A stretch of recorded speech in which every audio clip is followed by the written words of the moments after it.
नमस्कार दोस्तों, स्वागत है आप सभी का हमारे YouTube चैनल ज्योतिष फलादिश विज्ञान द्वारा आयोजित अति विशिष्ट अति महत्वपूर्ण कार्यक्रम वेद पठन पाठन कार्यक्रम। और जैसा कि आप सभी को विदित है, मैं इस कार्यक्रम के माध्यम से आप सभी ज्योतिष प्रेमियों को, आप सभी वेद प्रेमियों को शुक्ल यजुर्वेद माध्यन्दिनी शाखा के महत्वपूर्ण अंग रुद्राष्टाध्यायी का सस्वर रूप से वेद पाठ सिखाने का प्रयत्न करता हूँ। और आज की वीडियो के माध्यम से मैं आप सभी ज्योतिष प्रेमियों के समक्ष, आप सभी वेद प्रेमियों के समक्ष वेद पाठ से संबंधित बहुत ही महत्वपूर्ण परिचर्चा को लेकर के उपस्थित हुआ हूं। आज मैं आप सभी के समक्ष परिचर्चा करने वाला हूं सस्वर वेद पाठ की महिमा क्या है, सस्वर वेद पाठ की आवश्यकता क्यों है और सस्वर वेद पाठ का महत्व क्या है। अगर हम सस्वरहीन वेद पाठ करते हैं तो हमें कौन सा दोष लगता है, इस विषय पर आप सभी के समक्ष इस वीडियो के माध्यम से मैं सामान्य परिचर्चा करने का प्रयास करूंगा और इस विषय को बड़े आसानी से, बड़े सामान्य तरीके से आप सभी को समझाने का प्रयास करूंगा। प्रायः आप सभी लोगों ने देखा होगा कि संस्कृत एकमात्र ऐसी भाषा है जिसमें केवल एक अक्षर के परिवर्तन होने मात्र से ही पूरे अर्थ में परिवर्तन हो जाता है। इस विषय में आप सभी लोगों ने वृत्तासुर का वृतांत सुना होगा, भार्याम भक्षुत भैरवी या भार्याम रक्षित भैरवी, इसका उच्चारण आप सभी लोगों ने सुना होगा। तो वेद को व्याकरण का मुख कहा गया है। आपने इस विषय में एक जो सर्व प्रसिद्धि को प्राप्त हुई सूक्ति है वो सुनी होगी, मुखम तो व्याकरण स्मृतम। जो व्याकरण का मुख कहा गया है वह व्याकरण का मुख वेद को कहा गया है। इसलिए वेद पाठ का उच्चारण करते समय हम सभी लोगों को अनुस्वार का, हम सभी लोगों को विसर्गों का विशेष ध्यान रखना होता है, शब्दों का, अर्थों का विशेष ध्यान रखना होता है। आज की वीडियो के माध्यम से इस सस्वर वेद पाठ की महिमा और इसकी आवश्यकता को मैं आपको समझाने का प्रयास करने वाला हूं।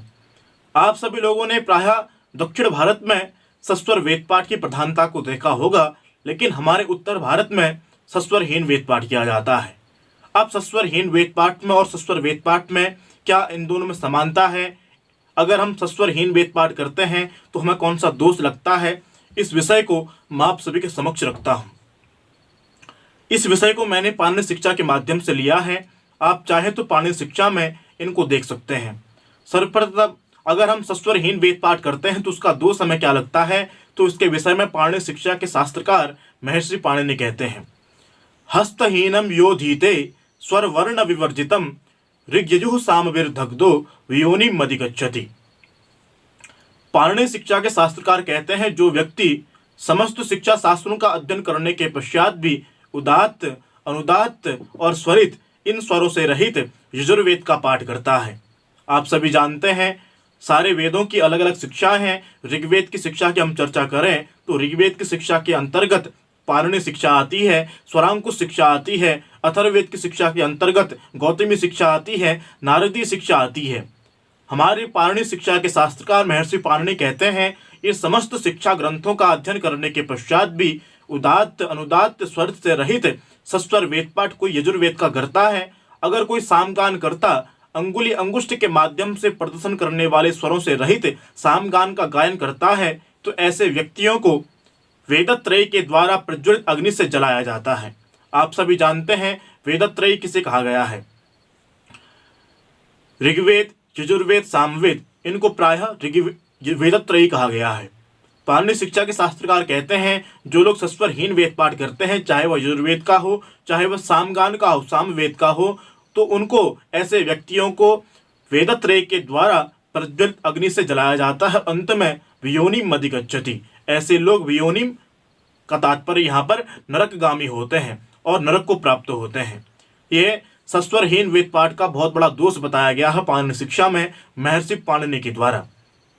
और वहीं पर दूसरे श्लोक में महर्षि पाणिनि सस्वर वेद पाठ का महत्व बताते हैं कि सस्वर वेद पाठ का महत्व क्या है।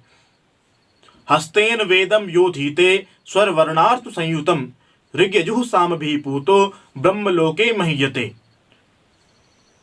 महर्षि पाणिनि कहते हैं, जो व्यक्ति समस्त शिक्षा ग्रंथों का अध्ययन करने के पश्चात उदात्त, अनुदात्त और स्वरित से समन्वित होकर के यजुर्वेद का पाठ करता है, अगर कोई व्यक्ति अंगुली अंगुष्ठ के माध्यम से प्रदर्शन करके सामगान का गायन करता है, तो ऐसे लोगों को वेदत्रय के द्वारा पूजा जाता है और ऐसे लोग अंत में ब्रह्मलोके मह्यते, ब्रह्मलोक को प्राप्त करते हैं। तो दोस्तों, इस वीडियो के माध्यम से मैंने आपको सस्वर वेद पाठ की आवश्यकता क्यों है, सस्वर वेद पाठ की महिमा क्या है और सस्वर वेद पाठ का महत्व क्या है, इसको समझाने का प्रयास किया है। यदि आपको हमारा वीडियो प्रेरक लगता है, रुचिकर लगता है, तो हमारे यूट्यूब चैनल ज्योतिष फलादेश विज्ञान को सब्सक्राइब करना मत भूलिएगा। आज के लिए बस इतना ही। पुनः उपस्थित होंगे नए वीडियो के साथ। तब तक के लिए धन्यवाद।